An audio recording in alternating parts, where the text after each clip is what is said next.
Hello, hello. So, today, I've decided I'm going to do a little bit of a let's play of Pillars of Eternity. Just because I really wanted to play this game again. But I figured I may as well record it and throw it on YouTube or something. Just because, why not? Why not? Anyway, new game. We're just going to go on hard because I've not done it on hard before. And I may as well try something different.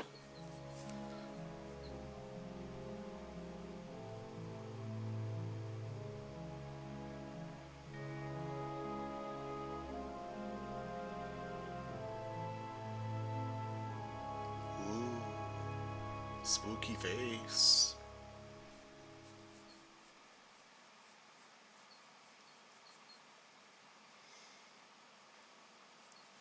Information about stuff. Five wagons grope blindly for the path on a starless night, their master glancing ever upward to the skies for assurance that he is on the right course. A dim lantern his only protection against the encroaching darkness. But the skies bring no comfort, shining no light, betraying no hint of what they know. The caravan carries travelers bound for the frontier hamlet of Gilded Vale, you among them, where a local lord has offered land and wealth to settlers from abroad looking for a fresh start. You have taken suddenly ill, sweating and shivering, and one of the other travelers signals for the caravan master to stop on your behalf. He pulls up just in time to avoid plowing into the trunk of a fallen tree that bars the way ahead. You will go no further tonight. Ooh, cool.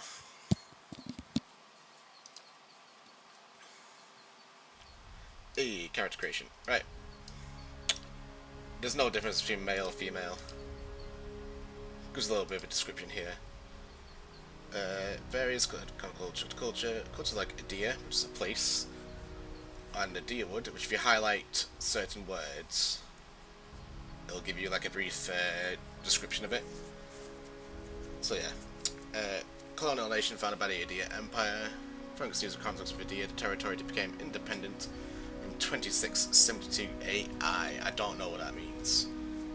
It's now ruled by a duke who is elected by 7 earls that oversee the earldom. Excellent. Glanfath, is that how you pronounce it again? Territory comprised of a forest southeast of the Bale River. Populated, oh man, words, indigenously by a group of loosely affiliated tribes collectively known as Glanfathans. Empowered by a council of 6 most powerful tribes, Glanfath is the home of a large number of ruined Ingwithin sites. I like RPGs when you just like throw nouns at you, but you don't know what those nouns are. Like, I know what that is, but the first time I played it, I remember being like totally fucking confused of what it was. The ruins have been The ruins have been the centre of a number of large-scale conflicts with Deerwoodian colonists, whose settlements often encroach on Glanfathan territory and who frequently seek to plunder the ruins of their relics. Or for their relics, even, sorry. I imagine the female description is exactly the same, depending on where it's from, Republic, and it was this one. Mercantile power and former colony of a larger, more ancient nation, Old Valia. The republics lie to the south of Deerwood and Glanfath and are ruled by a duke, led by the that word. A council of 14 dukes, including the 5 most prominent, the Duke Bells, or the Duck Bells. I'm pretty sure that's Duke. Anyway, male. Race. Human. Amua. The mighty Amua are the largest of the Kith races. Kith is just general, like humans are Kith as well. Anything that's kind of like humanoid. Near oceans, they are not truly aquatic, they have affinity for water, and many of the civilizations, such as Rao Tai, are based on naval dominance. They are known for their unparalleled strength. So that gives you a might plus 2. I think humans give you might plus 1 to resolve plus 1. Pretty good. Dwarves, I'm not going to be a dwarf. Current number of colonies, so dwarves the most well-travelled of the races. Commonly found in the Deerwood and the Villian Republics, which you just read about, right? Yeah. Excuse me. And almost any colonised land, dwarves are known for their great strength and tenacity. They get a -1 in dexterity. So, difference being that they get a +1 in their constitution as well. But at -1, when we look at the stats, we'll find out a bit more what dexterity is. And we can highlight it now. Character strength, character's hand and eye coordination, a combination of character's overall health and stamina. Elf. Oh yeah, if you click on one, say we want to be a human, it'll show you different, I'm not going to read all these because I don't want to, but it'll show you different versions of that race as well. So, humans don't get any noticeable difference, but if we go back to like the armorware, you got the coastal, nice and blue. Gain bonus to defend against prone and stun effects, which is pretty good. And island ones get an additional weapon set. Usually people only get 2. So another one just provides versatility, I guess. Mountain and boreal. It's right here, sorry about that. Mountain and boreal. Mountain dwarves are resistant against poison and disease. Boreals have extra accuracy against wilders or primordial types. Wilder and primordial. Wilder I think is like creatures, like bears and stuff. Primordial is like, I want to say it's like dragons, I want to say. Which is quite a few. So they're pretty good. Elf, dominant race in Glanfath, and the whites that wens are extremely common in the Deerwood. Oh no, extremely common in the Deerwood. And the deer. Also known for their speed and intelligence, as well as commonly isolationist nature. There we go, words. Pale Elf, they're from the white, is it called the white that wens? Yeah, the white that wens. Their increased resistance against burn and freeze, which is pretty nice. Against any enemy that is more than 4 meters away, Wood Elves gain accuracy, deflection, and reflex. So reflex is how much you can dodge, deflection is how much you can, like with a shield, like block and stuff like that. So these are like your defensive attributes, and then accuracy is whether or not you're going to hit something, which is very important. Orlan. Swalkif races, though many cultures don't consider them to be civilized at all. Shame. Two-tone skin, and what is that word? I've never read any of these. Heswit? I don't know. Bodies. Orlans are commonly found in Glanfath and the Ixmattal Plains, and parts of the Deerwood. They're known for their mental intensity and sharp senses, so they get a -1 in might, so they're not designed for like fighting with melee. I mean, that's kind of a lie, but you know what I mean. Perception and resolve. Resolve is your ability to not be scared. Perception is how well and how accurate you are as well. Also increases your reflexes and your ability to interrupt other people's attacks. These two have 2. Herfallen. Attacking a target has also been targeted by teammates. They can convert some of their hits into crits. Pretty nice. And a wild Orlan, which is more like beastly, I guess you could say. After being subjected to a will attack, wild Orlans typically gain a bonus to all defenses, which is pretty good. They like the nice tank buff there, because a lot of bosses later on will try and damage your will and make it so like you're scared or you run away or whatever. But if you have a high resolve, which we probably will have, and you have this ability, you can just increase your defenses even further. But we're not going to be a wild Orlan. Godlike. This is the race that we're going to be. Children of the Kith, civilized races, that's what it is. Kith is civilized races. Who have been blessed with physical aspects associated with a god. These aspects may take many forms and often come in mystical powers. Apparent head shapes are typical, and godlike are unable to wear protective headgear, and it's near impossible to find anything that fits when you've got big fucking horns and shit. Because of this, their usual, or unusual even nature, and their inability to reproduce, Godlikes are viewed when viewed with wonder.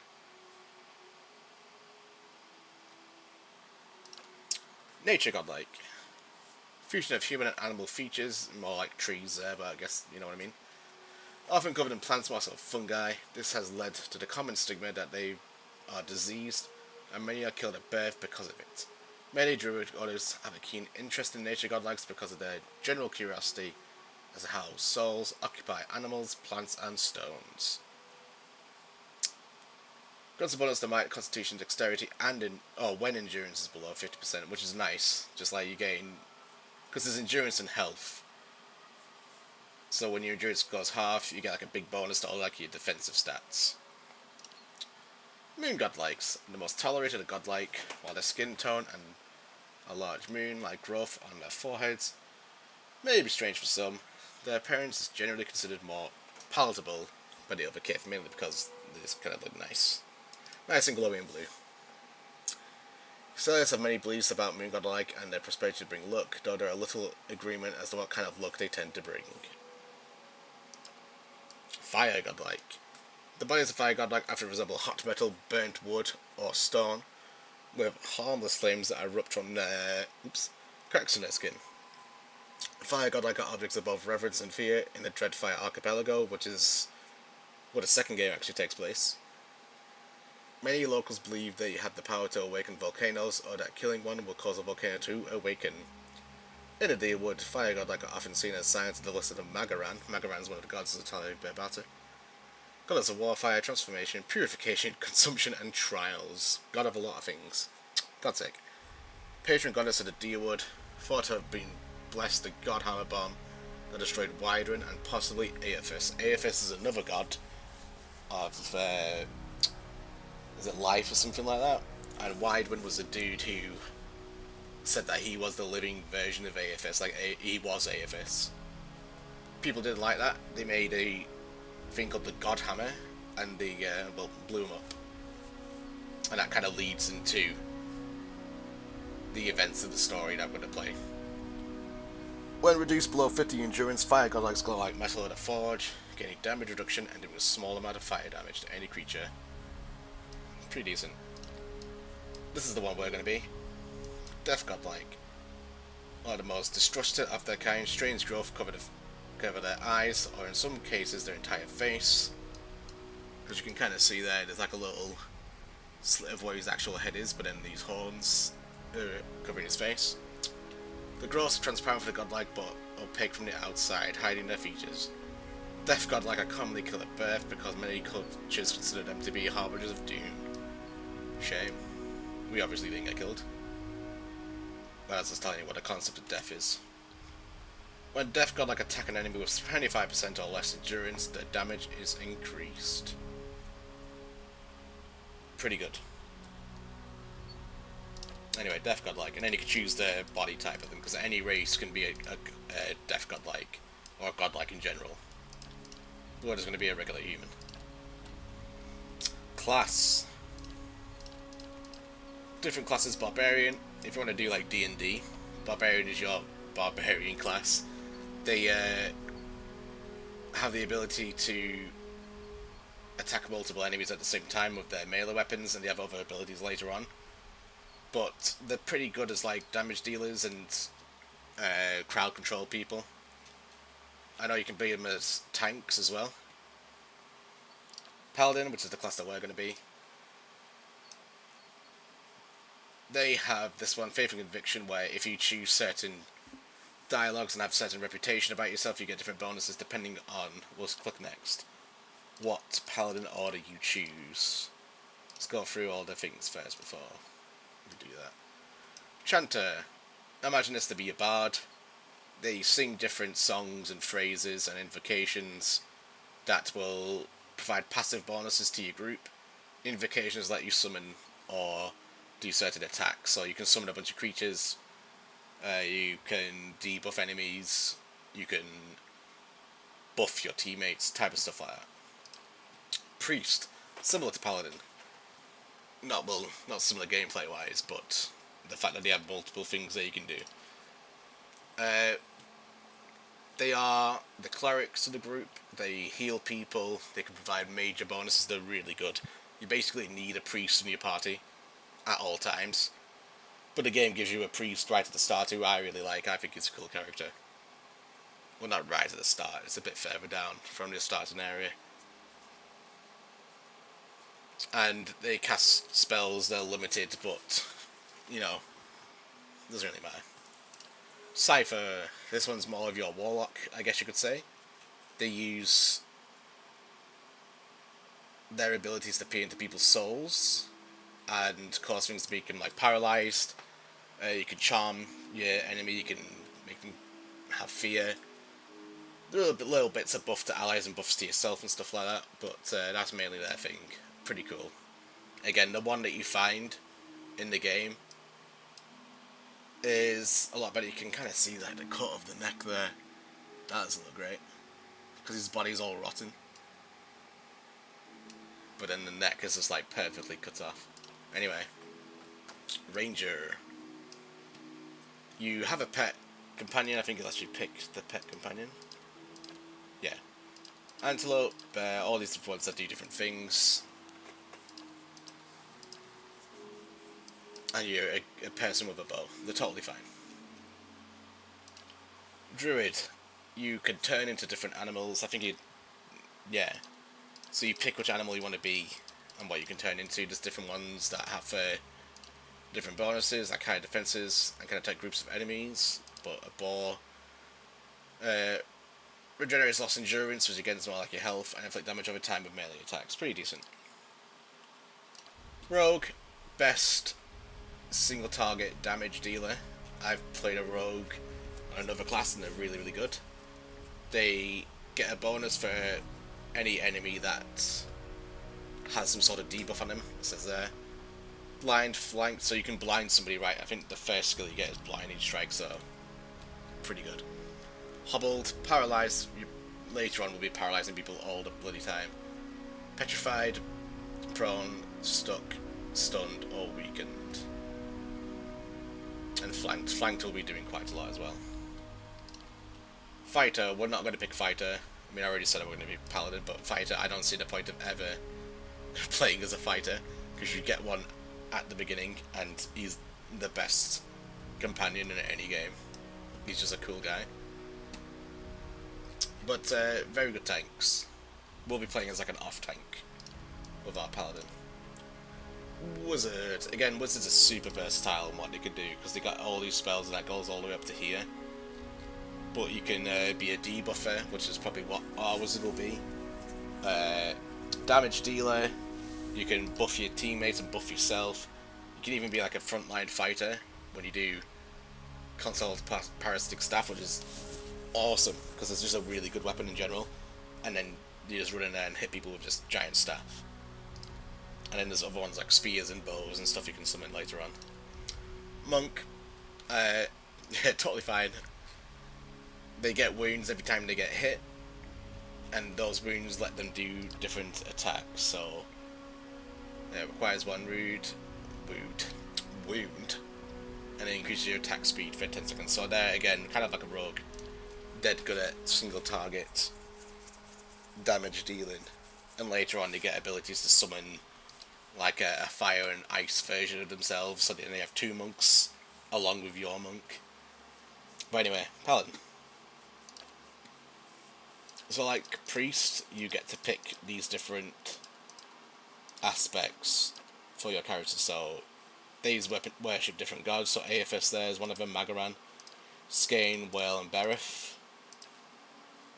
And then Paladins get Bleakwalker, Dracosi Palladini, the Goldpack Knights is what we're going to be, a Kind Wayfarer, and the Shield Bearers of Saint El. And here you can see favoured dispositions and disfavoured dispositions, because the more of a reputation you have in a certain one of these certain aspects, so like Stoic and Rational for the Goldpack Knight that we're going to be doing, it gives you bonuses to defense, and they're pretty good bonuses as well. But if you're passionate or aggressive, kind of like the two opposites, they debuff you. So it kind of encourages you to do some role playing that way. Like I played a Bleak Walker as well, where you're cruel and aggressive. It doesn't necessarily mean that you're a bad guy. You're just kind of an ass, if that makes sense. Stoic and Rational is what we're going to do as a Gold Pack Knight. I've never used Lay on Hands. Flames of Devotion all the way. Causing the equipped weapon to burst in a flame and adding burn damage to your next attack. And each Paladin order will change this in some way. So like a Bleak Walker, they get corrosive damage to it. Shield Bearers, when they use Flame of Devotion, they'll give everybody like a good defense boost, like a plus 10 or something. Which is really, really strong, but we'll get like a damage over time one, essentially. Right, stats. Might is always good because that's a straight up damage, no matter what your class is. Constitution is like, it's better to not get hit than to have like a bunch of health, if that makes sense. So we can take that down a bit just to give us a few more HP.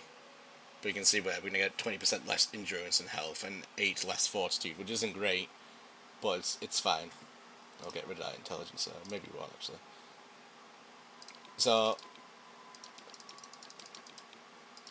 something like this is probably fine, maybe something like that. Yeah, that'd be fine. If I wanted to be more well-rounded, I could do that. But I like having the resolve be so high. Actually, I can do that, because the next thing we're going to do is culture, which gives us another point there. There we go. So that's a stat block that we have. I'm pretty happy with that.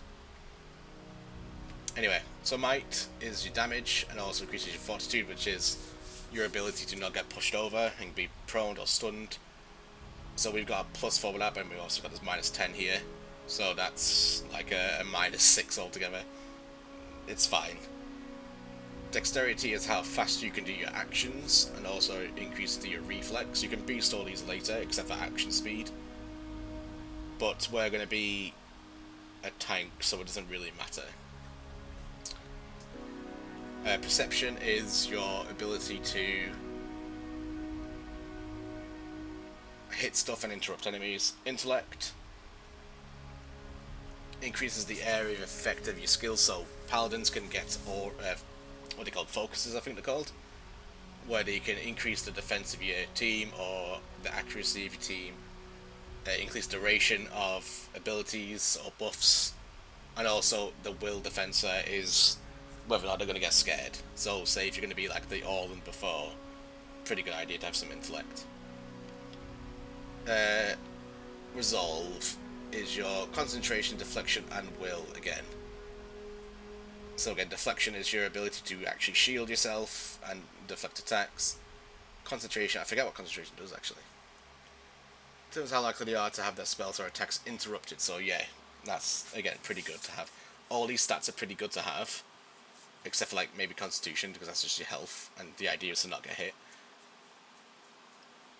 But it's kind of hard of like the stat spread, so this one's more like I'm going to be talking to a lot of people, so I want a high resolve to get the best options, but Intellect and Perception also does that, so I don't know which one to focus on, so I could sacrifice a bit of, maybe have it like that, 3% action speed and 2 reflex, yeah, it's fine.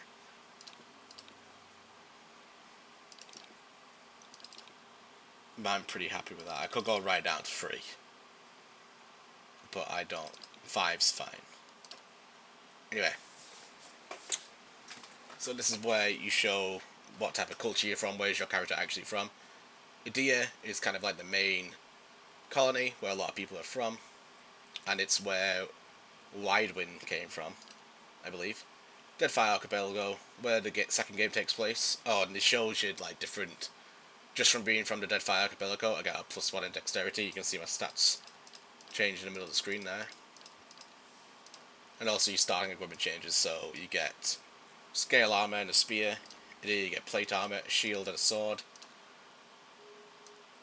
Ixomatl Plains, located in the northeast of Glanfarth. The Ixomatl Plains are a large expanse of fertile savannas that are extensively farmed by humans or Orland residents. So it provides like just some role play as well, because then you can be like, oh, if I'm an Nolan, I'll probably be from the Ixmatl Plains and stuff like that. Old Valia, plate armor again, but you get a buckler and a rapier, and a +1 to your intellect. Rautai, dominated by Amari nation of Rautai, the Gulf itself is host to a number of nations.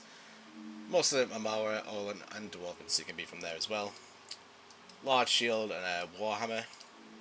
The Living Lands, which is where Avowed takes place. Hammer and a buckler, and some, I think that one's chainmail. And the White Nut Wens, you get a great sword, and I think that's just regular leather, I think. Small kinds of daring explorers, outcasts, and adventurers, but we're going to be from Medea. Yeah. Background. What was your character before they moved? Were you a mercenary? And you get to give some like flavor text later on. Was you an aristocrat, colonist, and these ones give you bonuses to certain action skills they can do later on. So mechanics is like your ability to pick locks. Stealth is stealth. Law is your character's kind of knowledge on certain topics and trivia. It says that actually. And then later on is for scroll use, but we won't be doing that. Athletics is how kind of tough your character is, and you get an ability called Second Wind, which makes you heal. And the higher your athletics, the more you heal. Survival, a lot of words, but you know, is when you set up a camp, what bonuses do you get from setting up said camp? So damage reduction there is probably the best one. Well, not the best one, it's the most useful one because it's straight up, oh, I'm going to be taking 50% less damage. Accuracy bonus versus creature types is also pretty good. Clergyman, I think that was the last one actually. Yeah.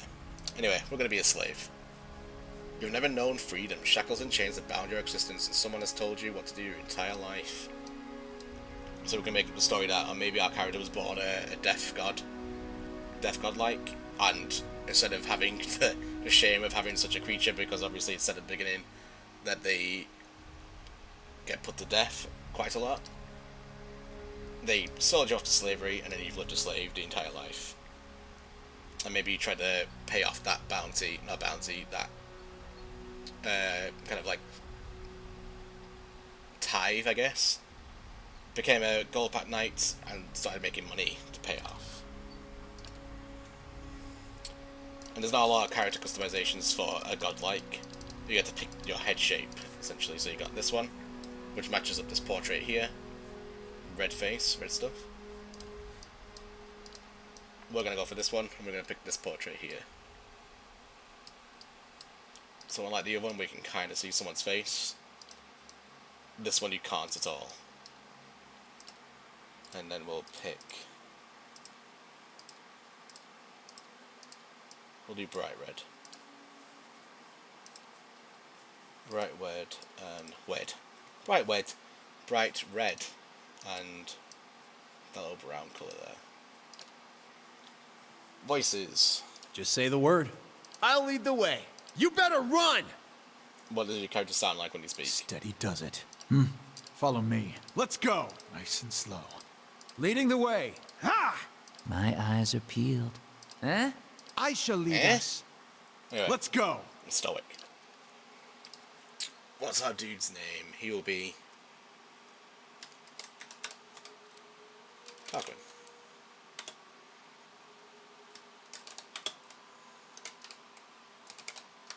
Tarquin the Piglet.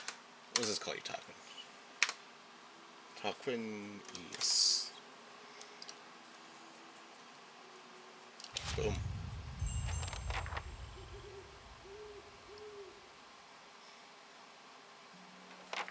Ominous.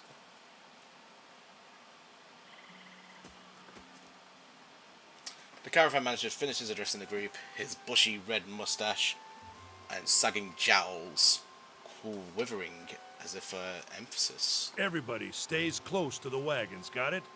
Stay out of the woods, and beasts take you if you are planning a stroll through those ruins up there. Sorry.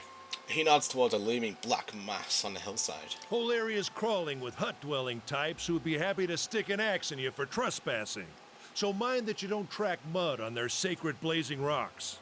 Tonight, everybody stays put, and in the morning we'll get the path cleared. Gilded Vale's less than a day out. Understood?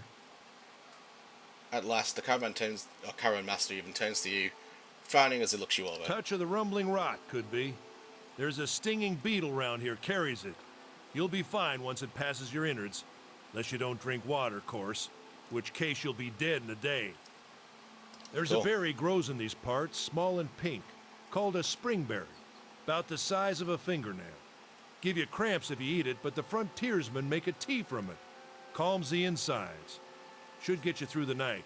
You might check around, see if you can find some. Meanwhile, I'll see if we can scare you up some water. I know you want to hunt before it gets much darker. But see about refilling our water first. Got a sick one here. Oldemir looks over his shoulder at his assistant, a lanky, intense man named Sparfle, who carries an old, sun-bleached bow. Must be that dude there. He nods in your direction. Sparfle nods and slides the worn bow over his shoulder. Alright, what can I find these Grow on berries? a bush that's common round here, kind of funny looking. You'll know it when you see it. Doubt you'd have to go far off the road to find one. Okay, cool. What are those ruins? Nothing you won't see on half the hills of Air Glonfoth.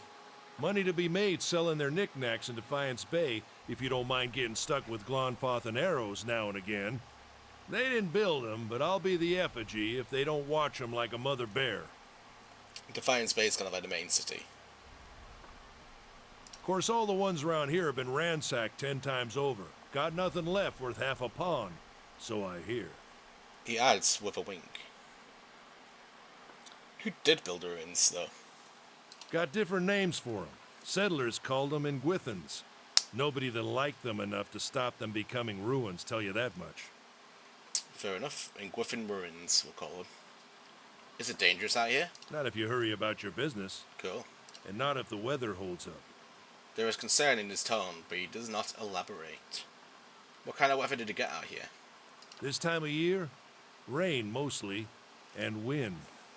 But there's a different kind of wind out here time to time. Locals call it a beawick, born out of the ether, the spirit's path. Never seen it myself, never cared to. Spooky. The spirit's path.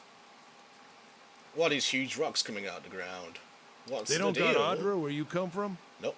Well, it just grows up out of the ground like this. Goes deep like tree roots. Some of it all the way to the heart of the world, you believe the stories. Maybe I do. It's more like a shell than a proper rock. Easier to work if you're a mason. Got all kinds of strange properties. Seems to have some kind of life of its own. Dies if it gets dug up. Loses its luster. Folks think it probably grew at one point or another, but not these days. Growing rocks. Like trees, you can see these here. That's what we're talking about here. These green Ardra stones. The soul butchers in Defiance Bay use it for different things. I've heard tell it can hold a man's soul, but I don't care to see it. Got enough to worry about without seeing something like that. Agreed. I'll go see about those berries then. Hold on. Take someone with you. I know you're not some helpless tenderfoot, not like most of this lot. But you drop dead, I don't want to be looking for the body. Got a schedule to keep. He scans over the travelers, resting his eyes at length on a sturdy, armor-clad woman. This one, who has spent her journey's night sleeping on uneven ground without a blanket or pillow. Oh, she's really tough. Kalisha. Kalisha! The woman looks up on her own time. He needs to find some springberries. Watch that he doesn't drop dead. No promises. Rude. What kind of guide says something like that? Kind you can afford. Don't listen to her. You're in good hands. And I pay too well, if anything. Oldemir chuckles and shakes his head. He looks at you. He casts a sidelong glance at her. I need to learn to read. Off with you. Hayadin should have supplies. See that you're equipped before you head out. We're in harsh country. Get your berries and hurry back. And if you get so much as a tickle of wind, you drop everything and you run. Something in the air tonight. If it's a beawick, We'll shelter in the ruins. Hut dwellers be damned. Odima's small grin recedes beneath his mustache, and he is stern once more. You heard the man. Yeah. Let's get going before you keel over. Here we go, it's the RPG. Anyone need supplies? I've got sundries for sale. That was rude. He doesn't interrupt me. Anyway, if you hold tab, it shows you everything. Kind of look around and loot. This is her inventory. This is my inventory. This is the stash. The stash is infinite, so throw everything in there. Some hide armor and lockpicks. I've got it. We can't lockpick because none of us have the mechanic skill. Pets don't do anything. They're just kind of fun. And we're going to sell this. Guan's pledge. Gives you 15 endurance. It's alright. But it's not something I'm ever going to use. But if you highlight over it, it tells you what the stats are and stuff like that. This is our dude. He's got breastplate, medium armor, recovery -40, so that's his attack speed. Or if he gets interrupted or anything like that. And DR is your damage rating. If you right click it for details. So it's a damage rating of 8. There is one primary means of damage reduction. Damage reduction value is usually derived from armor, but many creatures have natural damage reduction or can raise it through the abilities. It's subtracted directly from all incoming damage. An attack that initially does 20 damage to a target with 70R would reduce to 13. That's why it's kind of better to not get hit in the first place. But anyway, 10, so it's better against piercing damage than it is against just any other damage. This one's just kind of general, like slashing or blunt. 7 against burn, 7 against freeze, so it's worse against magic. What's she got? Scale armor, 7, 9 against slash, 5 against pierce, 9 against freeze, so again, kind of like a mishmash of different stats. Let's talk to Hayden. You see a man wearing simple and mostly neat clothes. He's transfixed, however, by a ragged tear in the seam of his tunic. Got a whole wagon full of goods to sell, but not enough shirts for the road. He shakes his head and laughs as he notices you. He scratches one cheek with his knuckle. It's covered in uneven stubble as if he hasn't quite gotten used to shaving on the road. Say, is there anything you need? I've got some basic traveling supplies for sale if you'd like to take a look. Yeah, who are you? I'm a trader, originally from the Adir Empire, but I've been trying to establish new business out here.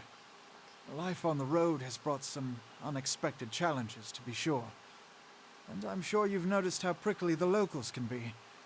But we're here to make the most of things, right? Absolutely. We are indeed here to make the most of things. Ah, cool. So, where it says like passionate, clever, or cruel, those are like your character's dispositions towards stuff.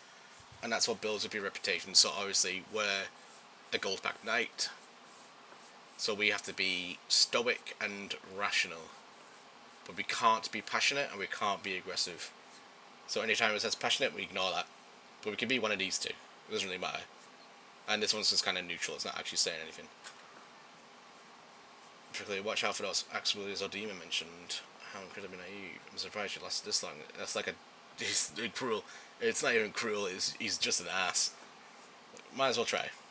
My thoughts exactly. Something else you need? Looks like we're settled for the night. Tell me about the Adir Empire, the place where I'm from. It's not as big as it used to be, but it's still big.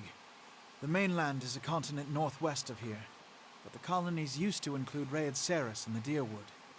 About 150 years ago, Deerwood won its independence from the Empire. A fact our companions are quick to remind me of. He gives you a lopsided grin and nods at the other scattered caravanners. Maybe the majority of these people are from the Deerwood. Why did you move all the way out here? Because it seemed friendlier than Raed Ceres? My brothers took over the family mercantile business a few years ago, and there wasn't enough for me to do back home. I moved out to try and expand. Ah. Deerwood is a former Adir colony, so it seemed like a good place to start. As much as I admire Reddit Syrian work ethic, that always struck me as a little fanatical. That's high-minded of you. Could be diplomatic. It seems like you got a short end of a stick, which is rational, which is like true. That obviously he's one of the younger ones, so he's just like, I've got literally nothing to do, so I decided to move. Anyway, this one. Seems like I got a short end of the stick. I don't see it that way. Hayden begins restacking the crates with in his wagon. My brothers and I are all working together for the sake of our family enterprise. Okay, that's nice. Let's see what you got. We're immediately going to sell this because I do not want it. And you get like a nice bit of gold. And then got some Brigandine armor there. 10 damage resistance, crush and corrode, that's pretty nice. I might buy that. Could have got enough gold. Although, I don't see the point. Yeah, if you right click you can see speed is slow, so that means that's how quickly your attack speed is. How long can you interrupt somebody? So you can interrupt someone for just under a second, which is apparently strong. Hammers do that as well, war hammers, which is there's a war hammer in this game that we will be using because it's just excellent. Accuracy versus deflection. That's what so it's our accuracy versus the enemy deflection stat. And then you got your slash and piercing damage that it can do. And stuff like this where Pike has a bit more range, so if you have a dude in front, you can have you in the back of a spike, and you can still stab them over your teammate's shoulder. Along with like bows, obviously do that. Wage of 12 wage. Man, I got a roll to I think. Range of 12 meters. Pierce damage for accuracy and deflection. Oh no, accuracy versus deflection, sorry. And I think they all have different... Yeah, so like a flail here has a 30% chance of your grazers being converted to hits. So, essentially, grazers, any attack roll that is between 16 and 50, the graze reduces damage and duration by 50%. So even if you do miss, technically, you do a little bit of damage. And then this one turns 30% of those misses into actual hits. So flails are pretty strong. I like flails. You can get a pretty decent one at the very beginning, or in the very beginning town. You just gotta find a bunch of ghosts, and ghosts are pretty annoying. I don't think we need anything. I might just buy a great sword. Oh, I don't really see the point.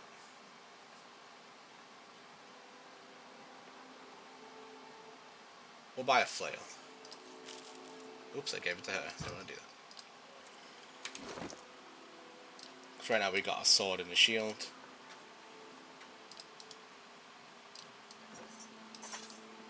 But yeah, that looks way better. That looks cool. Right. What you need? Yeah. Quick save. We'll try and get through this first area and then I'll stop recording. I'll have your water soon enough. Stream's not going anywhere. Very true. Lazy bastard. I'm going to constantly walk around holding tab, by the way, so stuff like this highlights, and you can pick up this and get some crafting equipment. Let's check by those outcroppings. Sounds good. 2 young wolves! So, if you right click on an enemy, you can see that this one's a level 1, I've not killed any, and it shows all the stats and a bit of a description of one is, but I've never fought one, so I don't know anything about this creature. What you need? So we've got me, and we've got Kalisha. She's a fighter, she can knock down enemies, and this is second win from her athletic skill. Yeah. There's me. We've got my Flame of Devotion. What you need? Yeah. And the same skill, second win. But What you need? let's have me go out first. What you need? And Kalisha can provide me with some support. So this line here means I'm engaged with this enemy, I'm fighting him. And click Flame of Devotion here, click on this dude, and you can see there above my character portrait, my health, my endurance even, and then this bar is my health. If that reaches 0, I die. If endurance goes down, I just get knocked out. But there are obviously some attacks will damage your health more than your endurance.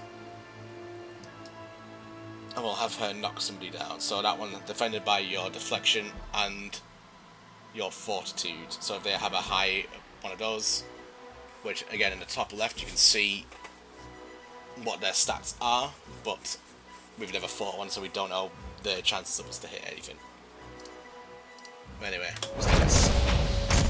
So she's just knocked down that one. She's doing pretty good. Yeah. We'll do another flame devotion strike here. 10 damage. Clearly should be that one.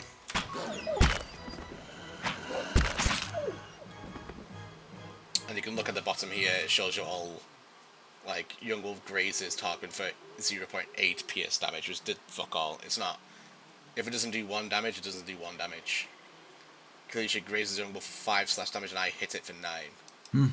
So she's a better fighter than me. Let's have a look at her stats. Yeah, because she's got like 17 might, so she does way more damage than me. Yeah. Which is fine. We are not a damage dealer. This is it.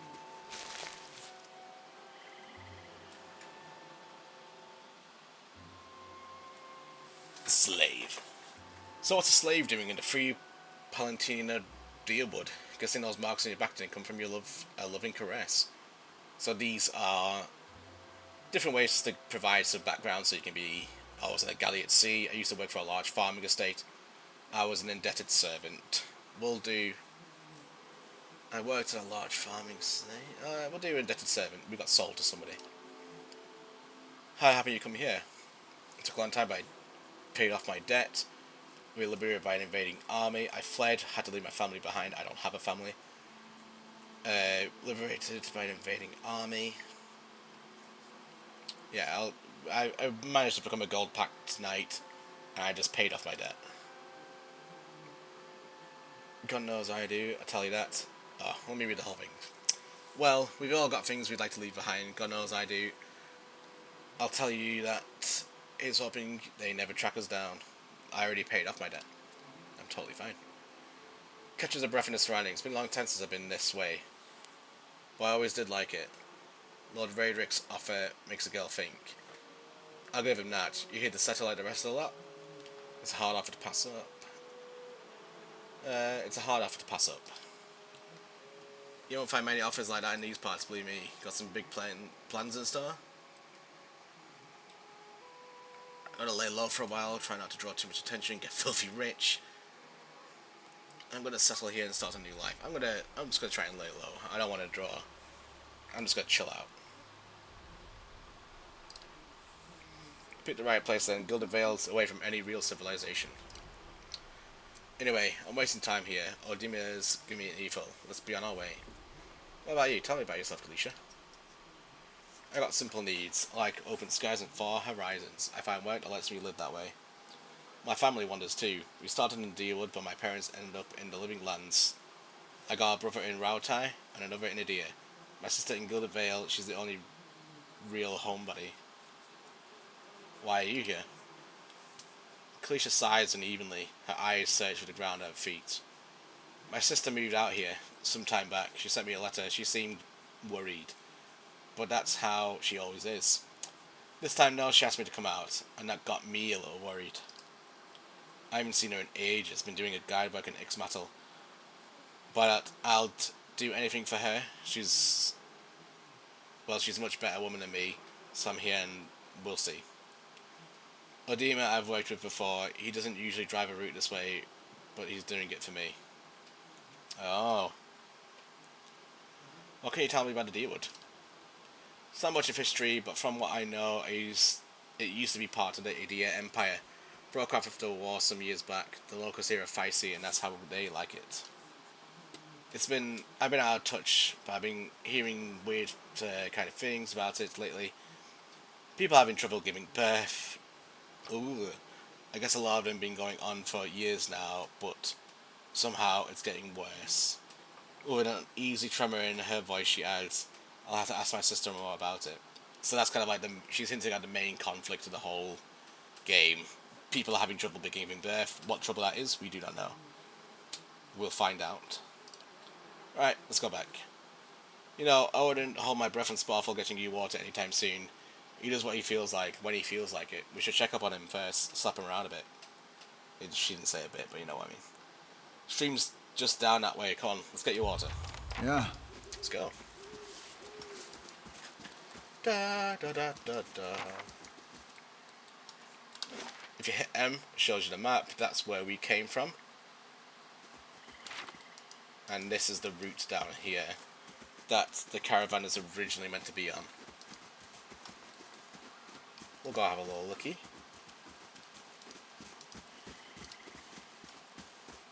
A fallen tree doesn't budge. Sap oozes from the jagged wound. Not looking forward to trying to lift that thing tomorrow. The very fact that like sap's oozing from it kind of suggests that maybe it was cut down more recently. What's this?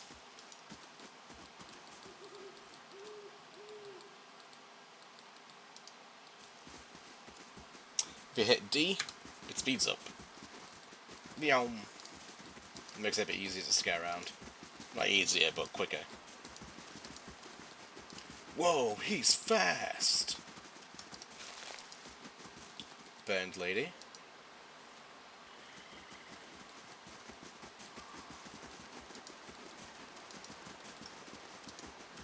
Oh dear.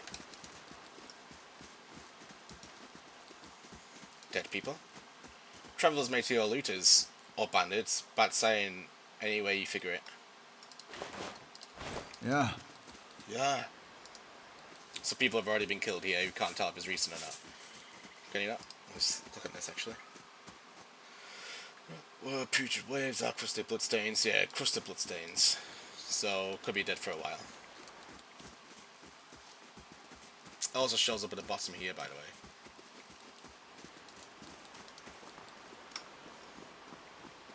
Go on, cliche, you stuck there. What are you doing? What a surprise. Sparfle went hunting. At least he left the water skins. Come on. Have a little look around. This is recent. Not good. Not good indeed. There's some beer here. Beer's good.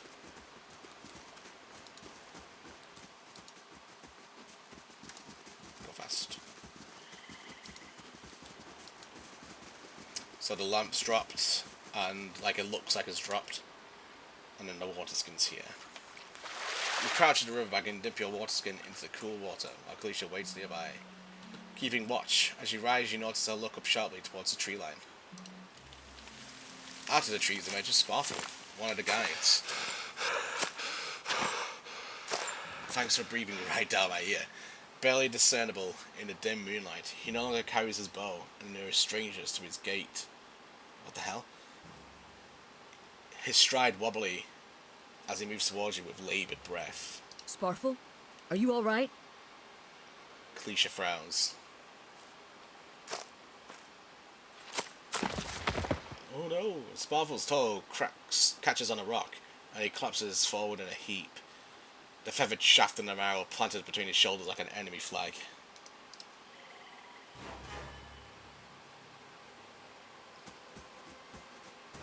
Ambush!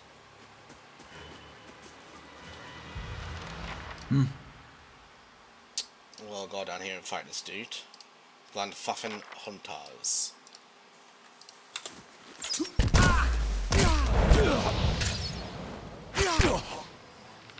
Yeah. Man, Kalisha's strong. Holy shit.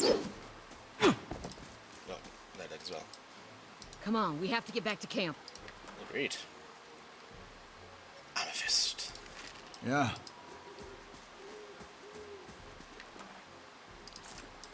We should probably give our character a range weapon actually, just for now. Hunting bow. Yeah.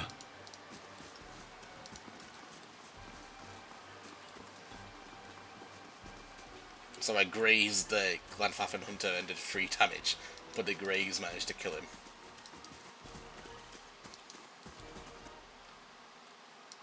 Two other dudes there, one of them, or 3 of them, okay. So we'll send in my dude first. Hit him with the fire. So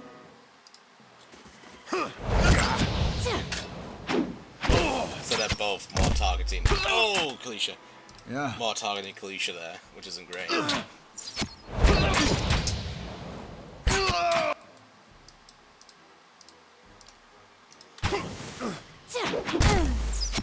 Bush.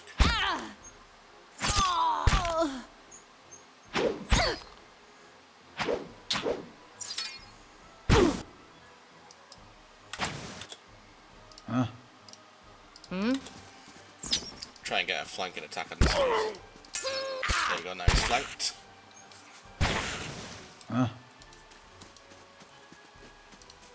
Flanking is pretty, not vital. I mean, me is pretty vital, I should say. But I need to remember to actually do it a bit more instead of just clicking on stuff and send them in there to fight.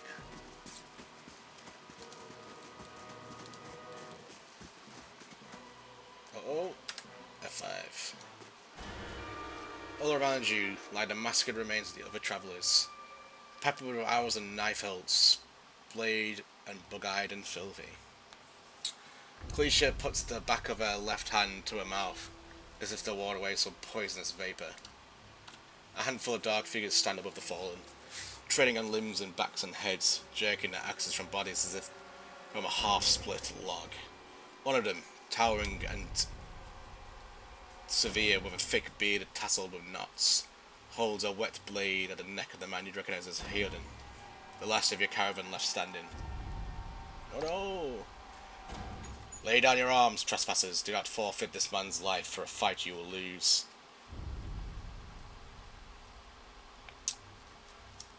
We have not trespassed, we merely wish to pass through.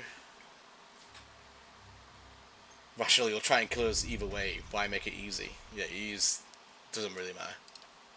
The man gives a slight sideways nod to his head, perhaps acknowledging the astuteness of your response. Many things may happen. The only one you are sure of is if that you hold your weapons, I will drain his blood upon the ground. So I say again, lay down your arms. Don't trust them, they mean to kill us. I already called that out, like, I'm not stupid. So these ones are like your stats. So perception 14, we can see this. Intelligence 13, resolve. Go ahead, kill him, do it, fuck you. Athletics, rush the man before you can react. Judging by the string of animal teeth around your neck, I'm guessing your worship is a Galawain, who is a god. If Galawain told you to stop protecting the ruins, would you? The man frowns and motions as if to swing his axe. Hayden winces, but the blow never comes. Instead, the man cocks his head, intrigued. Of course, but he would not. It is by the command of all the gods that we accept this charge. How do you know? Because it's consistent with their beliefs, or because it's what you were told? The man glares. It's always been known to my people. I see. But what of Galawain's edict that weakness and age must be purged by youth and strength? You think Galawain would want some mouldy, crumbling stones to survive long after their builders have turned to dust? The man's nostrils flare as he fumes. He would not. He told us otherwise. I'm sure he did, just not you personally. But why should that stop you from killing innocents? Distracted, the man's grip falters on his axe handle, and he nearly fumbles it, affording Hayden the moment he needs to dodge out of his swing, which comes too late. Howling with rage, the man charges you instead. Let's fucking go fuck this dude up. How can I help? Blind him. Knock him over. Oh, you're already being attacked over here. You got interrupted. That's fine. Hit him with a flame. Oh! Hayden crit for 20 slash damage as a sneak attack. Because he was blinded, probably. This guy's now flanked, which gives Hayden a bit more damage. Cliche knocked that dude over. Nice. Just got a bow out because I'm gonna cheat.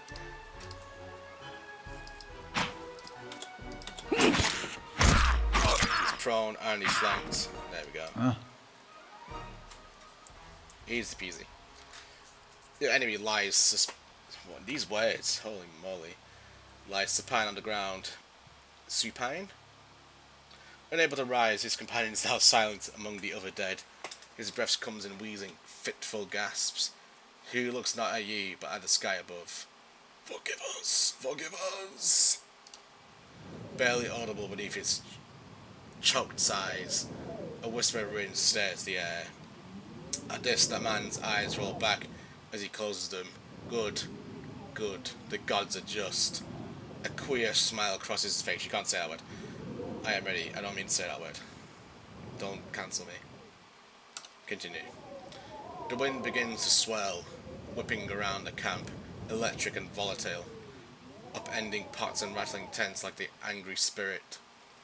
You can feel it begin to seep beneath your skin, and where it pierces you, it feels as though it is rending you apart from within.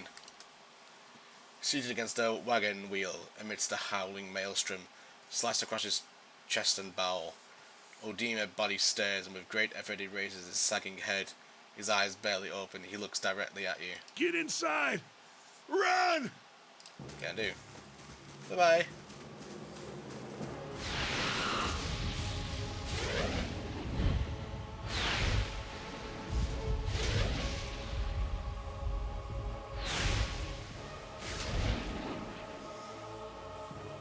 Straining against a gale that threatens to pull you off at your feet with every step.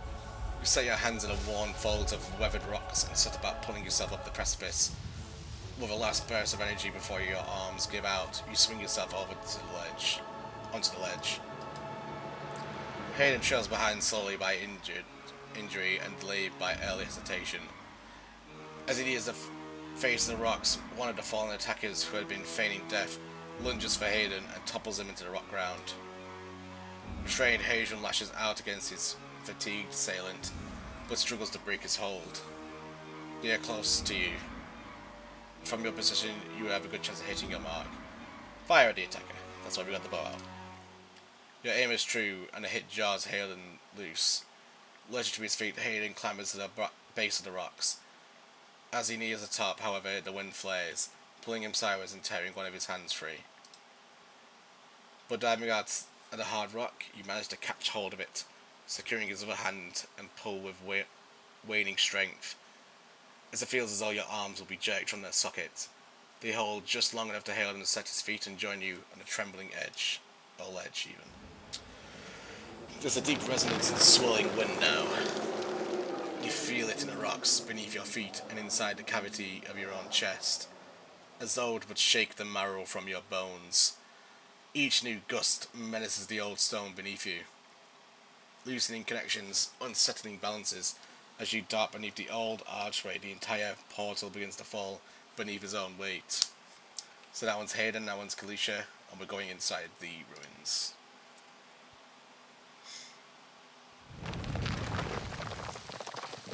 Was that? A Bewick. Had to be. Hayden's words come beaten, wheezing gasps, or between even. Then we're lucky to be alive. Yeah. We're the only ones. Yeah. We can't stay here. There could be another collapse. We're not getting out that way anyway. Let's get further inside. Can do. Huh. Let's get a bit further, and then we'll save and call it a day. That should be far enough. But what now? Hayden's chest rises and falls visibly with each breath. We look for another way out. Storm has to die sometime. Who attacked us? Glenfaffins, they be the hut dwellers the demon warned you about. Look to be the Fang of Gallowayne, who are the twitchiest of the lots. They go ruin to ruin looking for fights with colonists. Poor Dima, I think he half expected this once we lost the main road. What exactly happened out there? Kalisha shakes her head. Windstorm, are the kind they only get in Air Glanfaff. Not too many people live through them, so it's hard to know what's true. The Glanfaffin word is Biawak. To them, it's the god's way of reaping souls of the land that couldn't find their own way out. But I'll take a living soul as soon as a dead one. Still got yours? I do. That's why I'm alive. The Glanfaffin said we trespassed to the ruins. I don't believe that. Udima would never allow it. But as much as the Fangs and hotheads, Glanfaffins don't attack without being provoked. Either they saw something and got the wrong idea, or she glances down the patches beyond, or there's leeches in here with us. That's not something we need right now. Could be somebody else is already here. Indeed. What about everybody else in the caravan? Cleisia's lips press together, and her chin rumbles, her voice is faint. The wheels got hold of them now. She looks up. God's got them better look in their next lives. You don't seem too upset about all this. That's a bit of a rude thing to say. But I will say it. She looks at you in the eye, a volatile current running beneath her voice. Maybe you just don't know me enough to know what upset looks like. And maybe I've seen worse too. Seen worse and kept walking because there's nothing else to be done. Because there's other people you care about who still need you, so she's probably just worried about her sister. And I'm wanting to get the fuck out of here. Alright, let's go. How can I help? This trip could have gone better. What you need? Come on, we're not dying in this place. We'll go this way. We'll go down here and then we're safe. I know I was something to say before, but now I'm just like enjoying Someone else playing. has been here. We should move.